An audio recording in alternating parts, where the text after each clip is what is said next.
থেকে এইবারে তিনি কিছুটা বেরোতে চাইছেন।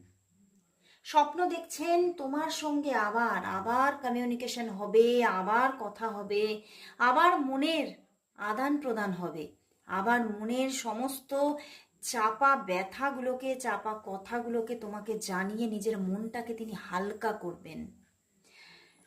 ভীষণভাবে তিনি কোথাও যেন স্টাক হয়ে গেছেন। তিনি এই সম্পর্কের মধ্যে কিছু এমন নেগেটিভিটি আছে যার জন্য হয়তো একদিন তিনি তোমাকে ফিরিয়ে দিয়েছিলেন।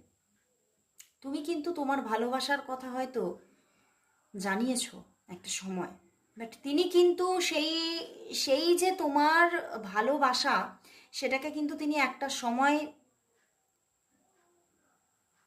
অ্যাকসেপ্ট করেননি, ফিরিয়ে দিয়েছিলেন তোমাকে। তিনি হয়তো তোমাকে বলেছিলেন যে না, আমি তোমার ভালোবাসার পেয়ালা আমি কিন্তু নিতে পারবো না।